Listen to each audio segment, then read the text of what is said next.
Taylor Swift has been getting pretty political. And I think it's kind of sad. It's really sad for a lot of reasons. For one, Taylor Swift has no idea what she's talking about. Don't listen to these celebrities, man. I'm not a big fan of celebrity endorsements for the most part, but, it's a complicated issue. Most celebrities, there's no reason their opinion should hold weight in news and politics. They're just famous for pretending to be someone else on a screen or for singing. Now, some of them might actually be smart, right? Like the guy from The Offspring has got a PhD in like microbiology or something. And I think the dude from Rage Against the Machine has like a political science degree or something. So that I understand, when you're super into politics. But Taylor Swift, what does she know, right? Taylor Swift will, quote, do everything I can to end Donald Trump's autocracy. The Lover songwriter regrets sitting out of the 2016 election. Well, I'll say a few things first. How sad is it that you can't escape the culture war? You know what, man, this is why I keep saying that something bad, the escalation is inevitable, that there will be conflict. When Taylor Swift, someone as famous as her, gets involved in the culture war, there's no escape. She's going to start radicalizing people, and people are going to start going crazy. But I want to stress this point. Check out this story. Stop sharing that Instagram hoax. Celebrities fuel viral post that claims Instagram is changing its rules to let the site use your photos, as Firm insists there's no truth to this post. You may have seen this fake trash being shared around by celebrities. Yes, it is fake. They say, don't forget, tomorrow starts a new Instagram rule where they can use your photos. Well, they can use your photos already. Did you read the terms of service? They use your photos for ads and things like that. I haven't read through it, so don't quote me. Fact check that. I may be wrong. The point is, somebody shares this stupid chain letter, and then all of a sudden these celebrities start sharing it. Why am I going to listen to anything you have to say about politics when you fall for these boomer memes? I remember, they used to do chain letters in the mail. Like, you'd get a letter in the mail, and it would say something like, if you don't share this, you'll lose money, you'll go bankrupt, and it's like, write this letter to 10 people, otherwise you'll face misfortune. And then people get all superstitious and do it.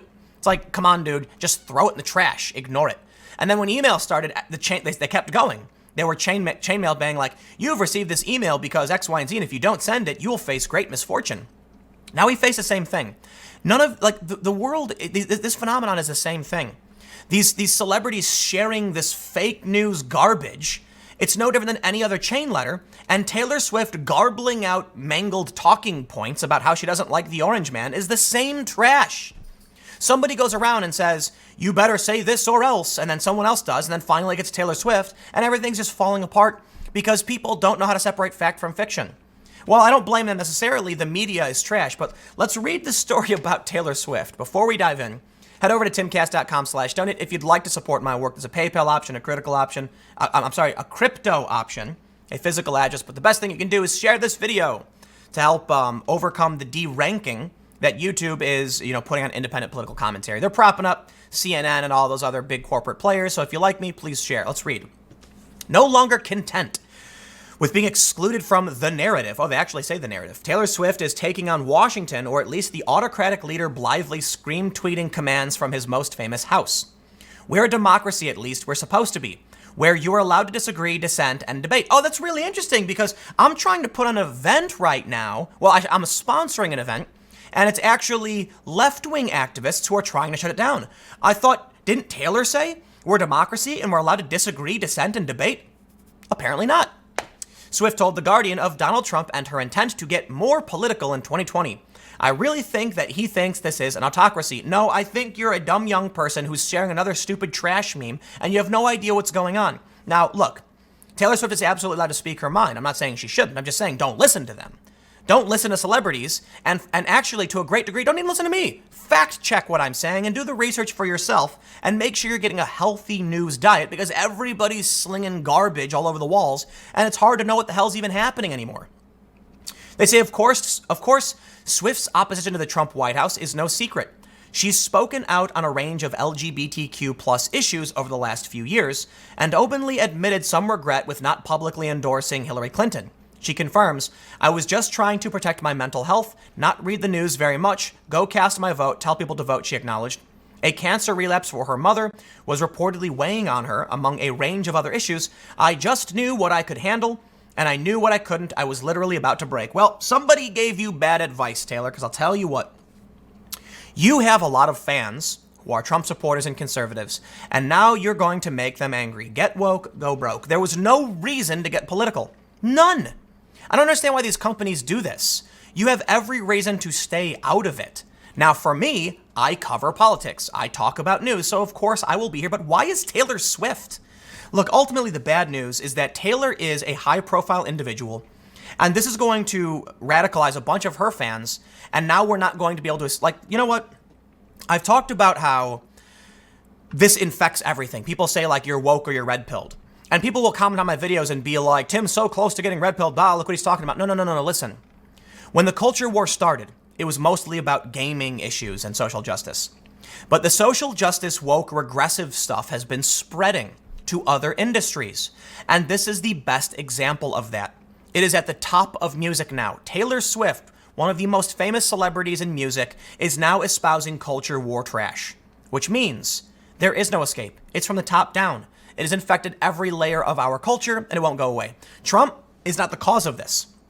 Trump is a symptom. A lot of people voted for him because they were tired of the spread of political correctness, and it's only getting worse, which is why I believe Trump's going to win. But let's read a little bit more. Swift believed her public image would have made her something of a hindrance, but she's gotten past that. In the interview, she draws particular attention to a Republican-led effort to ban abortion in Tennessee by way of a bill that redefines fetal viability, which Swift vowed to fight. Obviously, I'm pro-choice, she said. She claimed her intent to do everything I can for 2020, adding, I just can't believe this is happening. What do you mean? It happens all the time. It's politics. Back in June, Swift also published an open Instagram letter to Tennessee Senator Lamar Alexander calling for U.S. Senate passage of the Equality Act, which would protect LGBTQ people from discrimination in places of work, homes, schools, and other public accommodations. And it will, and I agree with that, but people aren't paying attention to what it's also going to do. It will also allow biological males to compete against biological females, in which case, I gotta say, it's really weird. Feminism was built upon biological females being held back because of stereotypes and discrimination, and in many ways, this has to do with the fact that men tend to be taller, stronger, and more aggressive, making it more difficult for biological females. Now all of a sudden we have this law that's going to be passed that's going to reassert biological males' rights over biological females in certain circumstances. I'm not arguing necessarily against it. Maybe it should be, revised to make sure there's a protection there. But we absolutely will see more biological males being allowed to compete against biological females. And you'll see a lot of people in the trans rights community argue that it's not true and it's fake. No. There are even scientists who are transgender saying that there is a massive advantage biological males will have. It's not, I don't even understand how it's up for a debate at this point. The one thing everyone always says is go into a room of people and tell everyone to line up from tallest to shortest, and guess what you'll find? Typically, you'll find most men on one side and it goes down to most women because men tend to be taller. But the Equality Act, something that clearly Taylor Swift doesn't know anything about, and she's just spewing empty platitudes. It's what I see so much on the left, and it's annoying. You know why? Because I'm trying to advocate for a lot of these things, right? I believe they're good social justice policies. But when the people behind environmentalism, don't have any idea what they're talking about, well, what are we supposed to do? How are we supposed to actually make progress when we have a vapid, unfunny, shallow, and ignorant activist group pushing the cause? They say, the letter also contained her first major rebuke of Donald Trump, adding, I personally reject the president's stance that this administration supports equal treatment of all. Wait, what? You're saying Trump shouldn't do that, or you're saying you disagree that that's actually the case? This time around, Swift seems more open to calling out the administration and its leader. She accused Trump of gaslighting the American public image into being like, if you hate the president, you hate America. Wow, she just lives in a weird, wacky, Wally world of sorts. But listen, can I just stress this? This has been going around from, I don't know who Taraji Fenson is, or, I know who Pink is, but I've seen people sharing this. Even there was some politician who shared it. It's just a boomer meme. But these people fall for this stuff. So I gotta stress, man. Do you think Pink knows anything about politics? No, I really doubt it. She probably knows some stuff. Look at this. Even there's Perez Hilton popping up saying this has been proven to be fake. What makes you think publishing an image is a legal contract anyway? Think about this. Not only are they sharing a fake meme, which shows they don't do any research, they actually believe this is a binding contract which would protect you in terms of service in a lawsuit? Wow.